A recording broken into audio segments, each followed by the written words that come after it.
ये कहानी मुझे मेरे दादाजी ने बहुत साल पहले सुनाई थी। रात का वक्त था। काला घना अंधेरा चारों ओर फैला हुआ था। हाड़ कपा देने वाली शीत की लहर चल रहे थे। सड़क पर सन्नाटा पसरा हुआ था। पीपला गांव के सभी लोग अपने अपने घरों में रजाई में दुबके पड़े थे। हल्की हल्की अब बारिश भी शुरू हो चुकी थी। पीपला गांव से कुछ ही दूरी पहले सीगल पैलेस था। कहते थे कि इसे अंग्रेजों ने बनवाया था। सीगल पैलेस के आसपास शमशान घाट और जंगलों के अलावा कुछ भी नहीं था। राकेश अपनी दोस्त की शादी से अपने गांव बाइक से लौट रहा था कि अचानक सीगल पैलेस के पास उसकी बाइक खराब हो गई। राकेश ने जब आसमान की तरफ नज़र दौड़ाई तो उसे एक भी तारा नज़र नहीं आया। उसने आसपास नज़र घुमाकर जब देखा तो सिवाय अंधकार के उसे कुछ भी नहीं दिखा। उसने मन ही मन कहा, कहाँ फंस गया मैं। अब इस बाइक का क्या करूं? ठंड भी बढ़ गई है और हल्की फुल्की बारिश भी हो रही है। उसने जब घड़ी पर नज़र डाली तो घड़ी में रात के 2 बज रहे थे। अचानक राकेश की नज़र सीगल पैलेस के खिड़की पर पड़ी। उसे वहाँ पर रोशनी सी नज़र आई, जैसे कि वहाँ पर आग जल रही हो। इतनी रात का यहाँ पर कौन हो सकता है? यहाँ तो कोई नहीं आता। हो सकता है मेरी तरह कोई रास्ते में फंस गया हो और सर्दी की वजह से कुछ लकड़ियाँ जला ली हो। ये कहता हुआ राकेश अपनी बाइक को वहीं खड़ी करके सीगल पैलेस की तरफ चल दिया। राकेश जैसे ही सीगल पैलेस के अंदर पहुंचा तो उसने देखा कि एक व्यक्ति आंखें बंद किया हुआ बहुत ही धीमी आवाज में कोई मंत्र पढ़ रहा था। उस व्यक्ति ने अपने चारों तरफ से लाल रंग का घेरा बना रखा था। मंत्र पढ़ते पढ़ते बीच बीच में वो आग के ऊपर कुछ फेंक भी रहा था। उसके चेहरे पर एक अजीब सी शैतानियत सवार थी। उस व्यक्ति को देखकर उसे अपनी आंखों पर यकीन नहीं हुआ। उससे रहा नहीं गया और उसने चीख कर कहा, ये आप क्या कर रहे हैं? आपसे मना किया था ना, उसके बावजूद भी आप अपनी हरकतों से बाज नहीं आए। आप जानते हो ना कि इस हरकत से सर्वनाश हो सकता है। आप अपने गंदे और घिनौने मकसद के लिए ये जगह आपने चुनी। किसी को भी इस पर शक नहीं होगा। कौन सोच सकता है कि सीगल पैलेस के अंदर कोई इस घिनौने काम को कर रहा है? इतना बोलकर राकेश गुस्से से उस घेरे के अंदर घुस तंत्र साधना में लीन उस व्यक्ति से अचानक आंखें खोल ली। उसकी आंखों से लाल लाल दहकते अंगारे से निकल रहे थे और उसका चेहरा किसी पिशाच से कम नहीं लग रहा था। ये सब देखकर राकेश के रोंगटे खड़े हो गए। उस व्यक्ति ने चिल्लाकर राकेश को कहा, बेवकूफ़, ये तूने क्या कर दिया? इस गोल घेरे के अंदर आकर तूने मेरी सिद्धि को खराब कर दिया। अब इसका नतीजा क्या निकलेगा मुझे भी नहीं पता। उस व्यक्ति ने इतना कहा ही था कि अचानक जलती हुई लकड़ियां बुझ गई। अंदर जो थोड़ा बहुत गर्म माहौल था अचानक वो सर्दी में तब्दील हो गया और एक ठंडी तेज हवा का झोंका राकेश के गाल से टकराया। अंदर इतना घना अंधेरा हो गया कि राकेश और वो व्यक्ति एक दूसरे की शक्ल भी नहीं देख सकते थे कि अचानक उस आदमी की चीख राकेश के कानों से टकराई। राकेश अपनी पूरी ताकत लगाकर वहां से भागने लगा। वो सीगल पैलेस के बाहर पहुंचा ही था कि अचानक उसने बाहर किसी को खड़ा हुआ पाया। आसमान अब बिल्कुल साफ हो चुका था। तारे निकल रहे थे। चांद अपने पूरे शबाब पर था। राकेश का चेहरा देख सकता था। राकेश के सामने एक बेहद ही सुंदर लड़की खड़ी थी। उसके होंठ सुर्ख गुलाबी हो रहे थे। काली साड़ी में वो लड़की किसी अप्सरा से कम नहीं लग रही थी। राकेश उसे देखकर सब कुछ जैसे भूल ही गया और उसकी खूबसूरती में सम्मोहित होता जा रहा था। वो बस उसे ही घूरे जा रहा था। अचानक उस लड़की ने राकेश को कहा, क्या देख रहे हो राकेश? क्या तुमने कभी कोई सुंदर लड़की नहीं देखी? तुम्हें मेरा नाम कैसे पता? मुझे तुम्हारे बारे में सब पता है राकेश। तुम्हारी एक सुंदर बीवी है और एक बेटा भी है, लेकिन तुम मेरे बारे में इतना सब कुछ कैसे जानती हो? मैंने तुम्हें आज से पहले कभी इस गांव में देखा भी नहीं। वो सब बातें छोड़ो राकेश और मेरी आंखों में देखो। क्या तुम्हें कुछ महसूस हो रहा है? उस लड़की की आवाज़ में पता नहीं क्या सम्मोहन था कि राकेश उसमें समाता जा रहा था। वो सब कुछ भूल चुका था कि कुछ पहले ही उसके साथ क्या घटना घटी थी। राकेश अब उस लड़की को देखकर बेकाबू सा होने लगा। तुमने अपना नाम तो बताया ही नहीं। तुम्हारा नाम क्या है? मेरा एक नाम नहीं है राकेश। तुम जिस नाम से चाहो मुझे बुला सकते हो। राकेश ने बिना देरी किए उस लड़की को अपनी बाहों में भर लिया। बाहों में भरते ही राकेश अपनी मस्ती में खो गया। वो ये भी देखना भूल गया कि उस लड़की का चेहरा अब सुंदर नहीं था, बल्कि उसके खूबसूरत हाथों में नाखून की जगह बड़े बड़े दो पंजे थे और उसके दांत किसी भेड़िया की तरह अचानक से बड़े हो गए।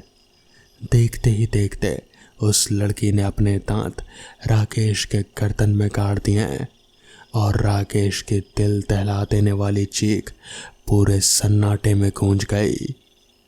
अगले दिन राकेश की लाश नग्न अवस्था में सीगल पैलेस के बाहर सड़क पर पड़ी हुई मिली।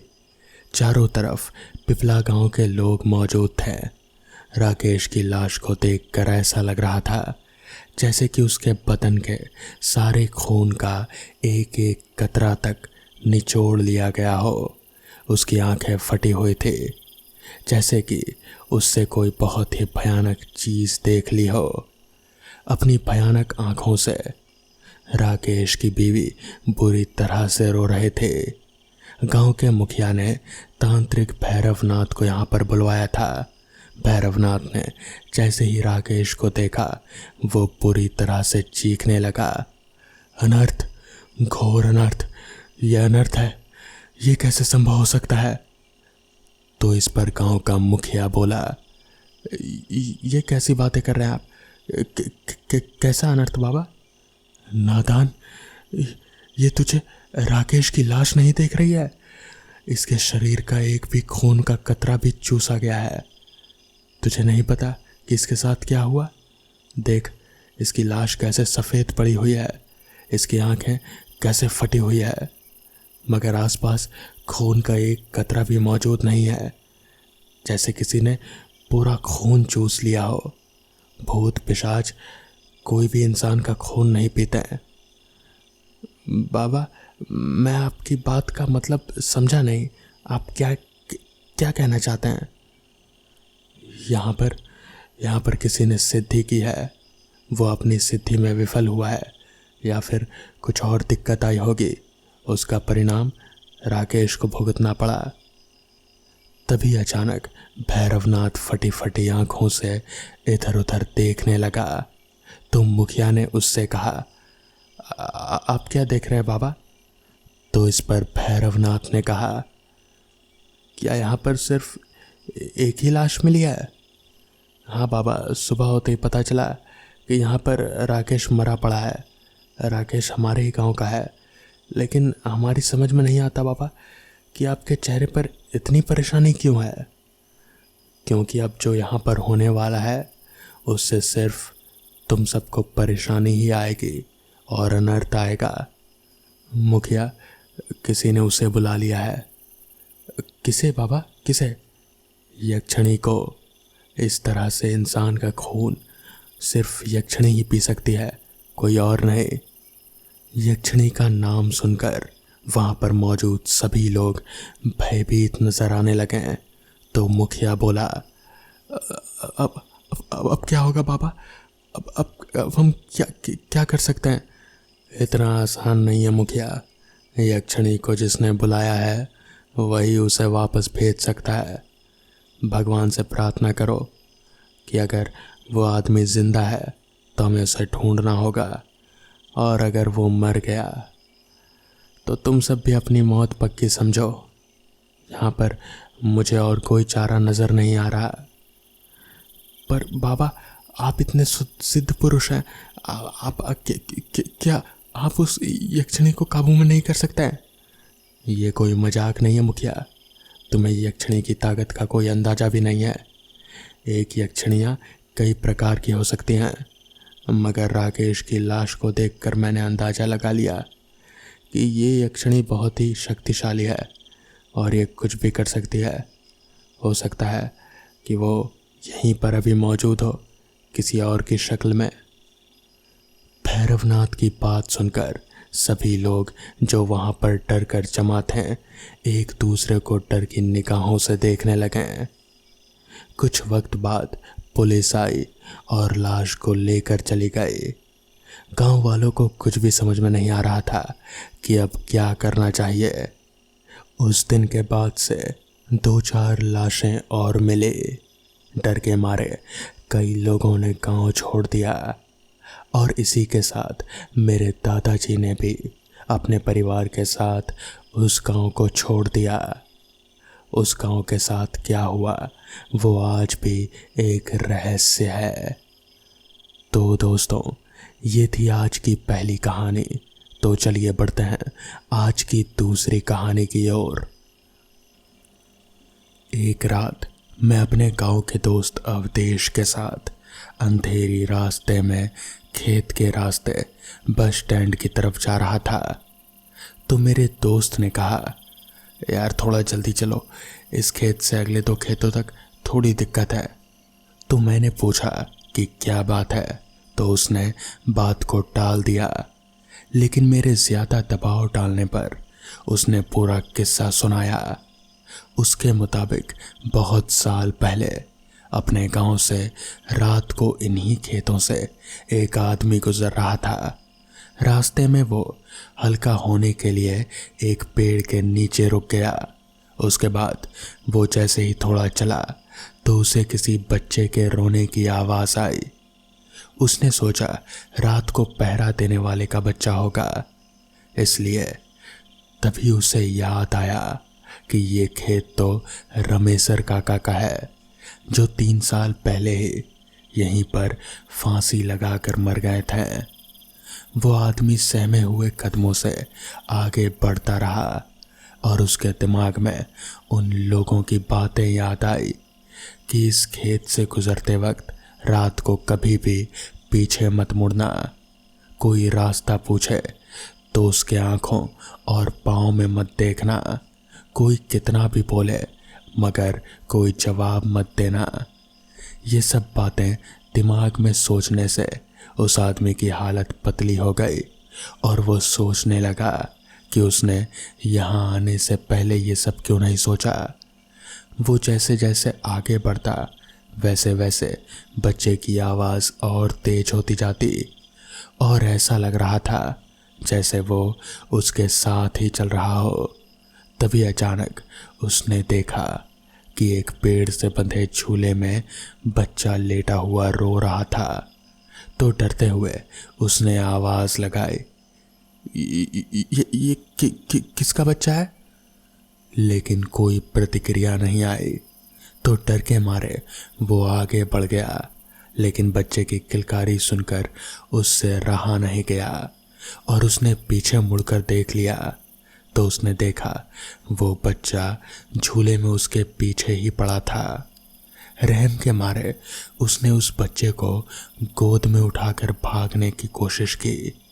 थोड़ी देर बाद वो बच्चा अचानक ही उसे भारी लगने लगा और ये देखकर वो चौंक गया कि उसके पैर लंबे होकर ज़मीन को बस छूने ही वाले थे। उसने घबराकर बच्चे को गोद से गिरा दिया, जैसे ही वो बच्चा गोद से गिरा तो बच्चा बड़े आदमी की तरह जोर जोर से हंसते हुए बोला, आज तो तू बच गया। अगर मेरे पैर जमीन को छू लेते तो तुझे आज यहाँ कोई नहीं बचा सकता। तेरी मौत तय थी। ये कहते हुए वो बच्चा गायब हो गया। इसके बाद तो वो इंसान गिरते पड़ते घर तक पहुंचा और घर पहुंचते ही वो बेहोश हो गया। जब उसे होश आया तो उसने गांव वालों को ये सारी कहानी बताई। अवधेश की सारी कहानी सुनकर कहीं ना कहीं मुझे भी अब डर लगने लगा था। हालांकि मैं इन सब बातों पर यकीन नहीं करता था, मगर पता नहीं क्यों फिर भी मेरा जी घबरा रहा था। मैंने अवधेश की तरफ देखा तो उसका भी चेहरा पीला पड़ा हुआ था। हम लोग जल्दी जल्दी अभी उन्हीं खेतों में से होकर गुजर ही रहे थे कि तभी अचानक ही मेरे कान में किसी बच्चे की किलकारी आई। ये सुनकर तो मेरी और अवधेश की, हम दोनों की हालत पतली हो गई। हमें समझ आ गया था कि ये सब क्या चल रहा है। अवधेश ने अपने कदमों की रफ्तार बढ़ा दी और उसने मुझे भी तेज चलने को कहा। साथ ही साथ उसने कहा, चुपचाप बस चलते रहो, पीछे मत देखना, कोई जवाब मत देना, कहीं भी कुछ भी दिखे उसकी आंखों में आंखें मत डालना, बस चुपचाप चलते रहो। जिसके बाद हम लोग जैसे तैसे उन दोनों खेतों से होकर गिरते पड़ते बाहर निकले। अभी हम लोग आगे चल ही रहे थे कि तभी मुझे वहीं खेतों के बगल में ही एक कुआं नजर आया। मैंने अवधेश को कहा, यार चलते चलते बहुत प्यास लगी है, थोड़ा पानी पी लेते हैं इस कुएं से। अवधेश ने मेरी ओर हैरानी से देखा और फिर कहा, तू पागल हो गया क्या? तू जानता नहीं इस कुएं के बारे में? तो इस पर मैंने कहा, क्या वो कहाँ? वो तो बहुत पुरानी कहानी है, क्या वो भी सच है? इस पर अवधेश ने मेरा हाथ पकड़ा और जल्दी से हम लोग वहां से बाहर निकले और जैसे तैसे बस स्टैंड पहुंचे। वहां पहुंचकर मैंने अवधेश से कहा, भाई मुझे पता नहीं था कि वो कुएं की कहानी भी सच्ची है।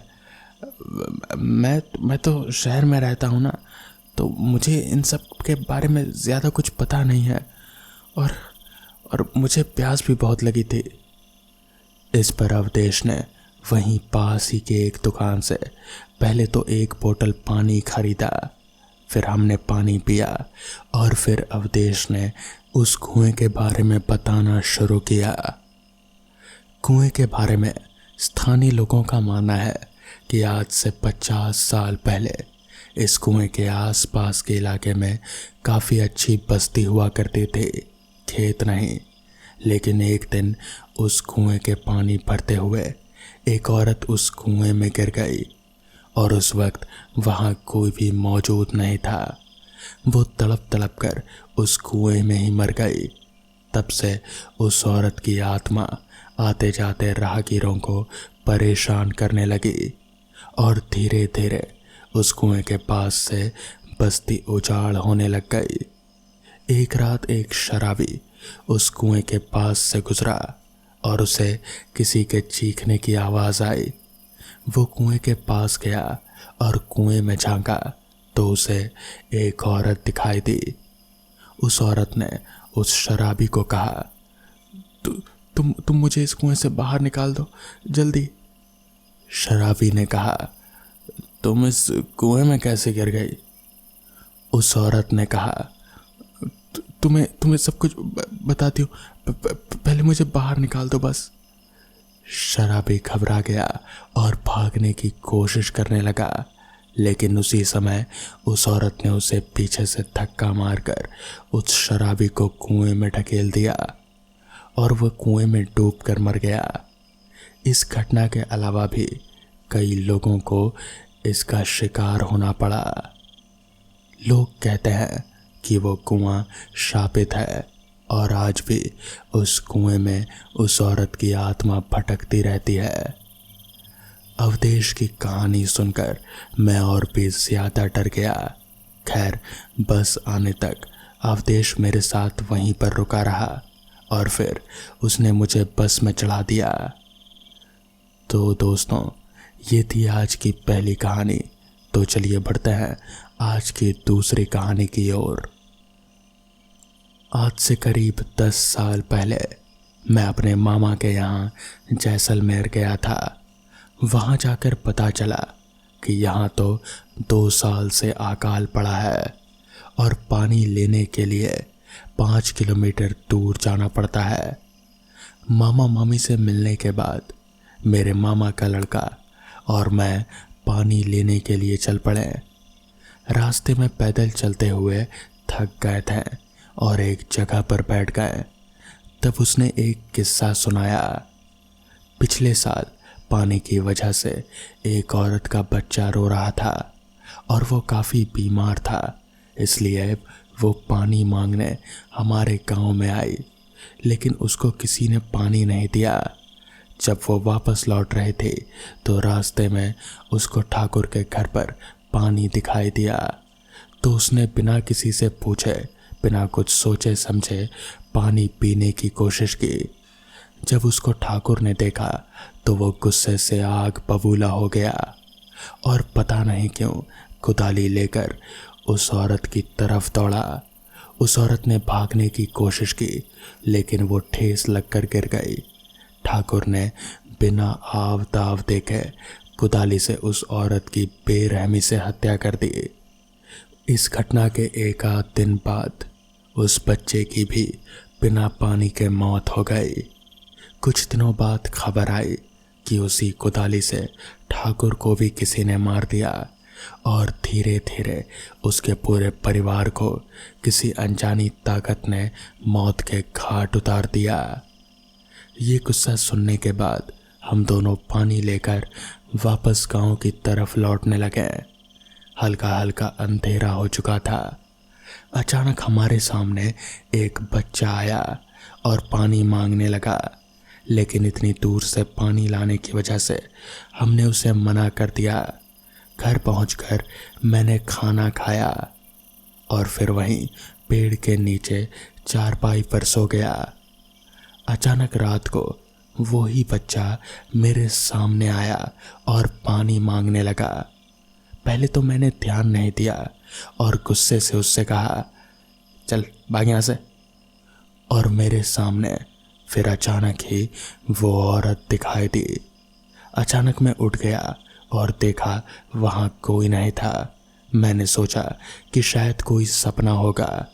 फिर रात को 2 बजे के आसपास मैं हल्का होने के लिए खुले मैदान की तरफ गया और मुझे एक आवाज़ सुनाई दी, पानी। मैंने सोचा कि शायद मामी की आवाज़ होगी। फिर मैं वापस चारपाई की ओर लौटा ही था कि तभी अचानक से वही आवाज़ सुनाई दी। अब मैं गुस्से से आग बबूला हो गया और बोला, कौन है? सामने आओ, अभी देता हूँ पानी। इतना कहते ही मेरे पीछे मुझे किसी के होने का एहसास हुआ। मैंने पीछे मुड़कर देखा तो एक औरत कुदाली लेकर खड़ी थी। मैं डर के मारे बहुत जोर से भागा और रास्ते में एक पत्थर से ठोकर लगने की वजह से नीचे गिर गया। उसके बाद वो हुआ जिस चमत्कार की मुझे कभी उम्मीद ही नहीं थी। उस रात हल्के बादल थे और अचानक ही कुछ पानी की बूंदें उस औरत पर पड़ी और वो औरत एकदम से गायब हो गई। मैं अपनी जान बचाने के लिए प्रभु को धन्यवाद देने लगा। अगले दिन ही सुबह जल्दी 5 बजे मैंने अपने घर मकराना जाने की ठान ली। मैं अपने मामा मामी को बिना बताए ही निकल पड़ा। स्टेशन पर पहुंचा और वहां बैठे हुए मैंने देखा कि एक बच्चा रो रहा था। मैं घबरा गया, लेकिन वही औरत मेरे पास आई और पानी मांगने लगी। हालांकि मुझे पानी की ज़रूरत थी, लेकिन मैंने अपनी बोतल से उस औरत और उस बच्चे को पानी पिला दिया। उसके बाद वहाँ ट्रेन आ गई और फिर मैं ट्रेन में बैठकर अपने घर पहुँच गया। उसके बाद से मैं हमेशा अपने पास पानी रख कर ही सोता हूँ।